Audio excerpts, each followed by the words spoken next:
Hi, this is the first assessment for MGT568, Defining Leadership and Difference, and this is where you're actually going to be undertaking an annotated bibliography. So let's keep going. So always look at the subject outline and look under Assessment 1 link to actually look at the tasks and follow them in depth.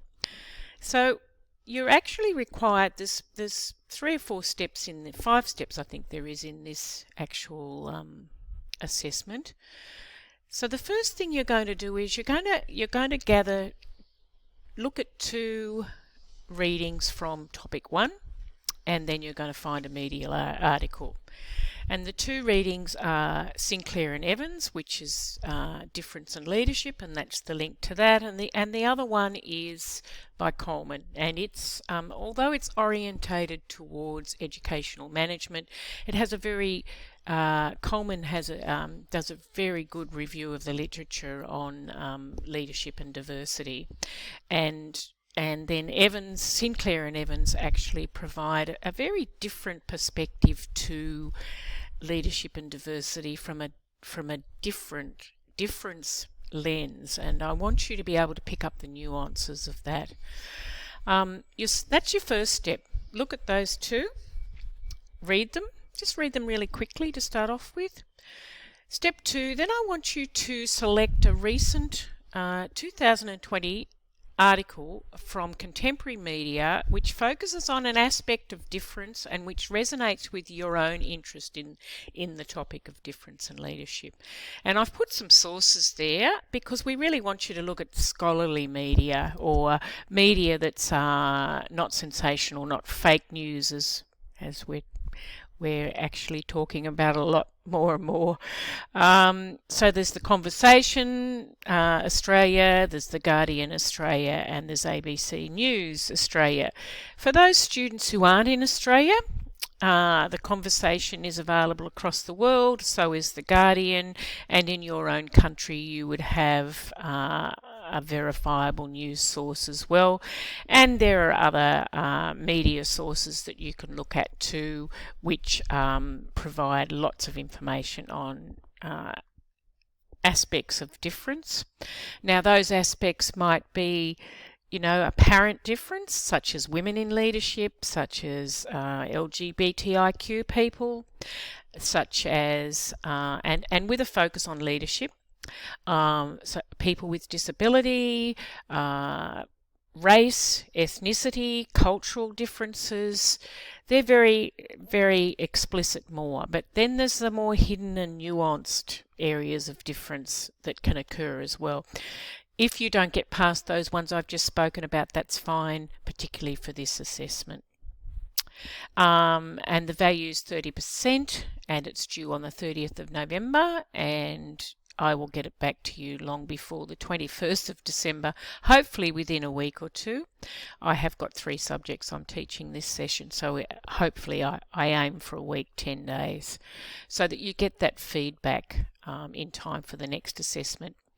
The length of words is 1500 to 1750, so if you're starting to get above 2000, I may stop reading, and if you're only submitting 1000 words, I will have to apply a penalty.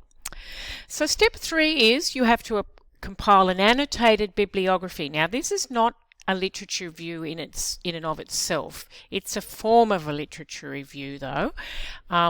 So it's not an extended literature review, it's an annotated bibliography of those 3 readings. So the first 2 from your topic and then the media one. Go to the library guide on doing an annotated bibliography and use the UNSW particular guide, but the library guide from CSU will give you some videos, etc. too, so you actually start to understand what an annotated bibliography is. Make sure you follow the 8 steps which are provided in the University of New South Wales one, and in your reflection in step 8 explain how the work, so that's each of those references illuminates your understanding of leadership and difference. Okay, So you do those separately, and then you come to step 4 and you synthesize the main arguments out of those 3 readings. So this is a synthesis.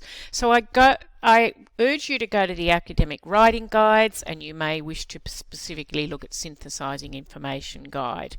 And this is 500 to 750 words, and you'll actually start to see arguments fall out of your 3 readings, and you may end up with 3 to 5 main arguments that you then support with 1, 2, 3 of those readings. At the end, it's always important that you provide a reflection and conclusion on your new insights. So you're actually pulling that together. Now you are going to, that step 8 of each of those ones will illuminate your understanding, so you can pull that together. So go back, look at that, pull that together. What new insights and understandings do you have of difference and leadership? And there are resources for reflection and writing underneath the Interact 2 site, which will help you as well. So lots of guidance, lots of resources. Now, make sure you follow the format for the report, and always look at the marking criteria, as if you look at both of those, you can't go wrong. You will be ensured that you cover everything that's required. So always, I've put here format of the report, but working back before the table of contents, it's important to have a title page. And that includes your student name, your student number, the name of the subject, the title of the assessment. So put the title page in there.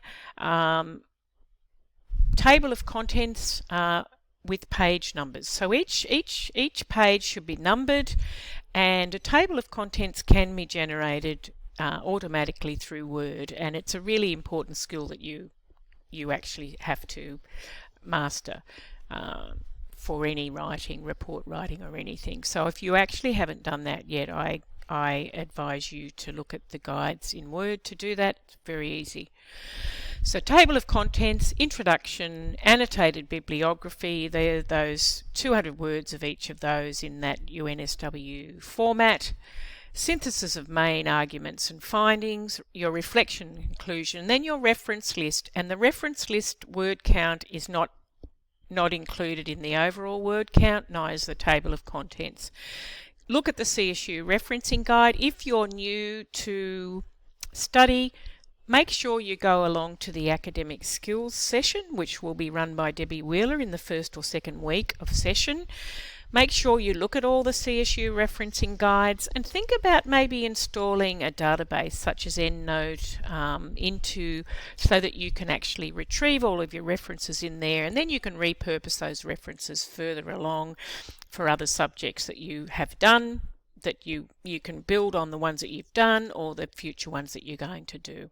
Okay, don't get hung up about the word count for each section, apart from it is really important that the annotated bibliography is around 600 words.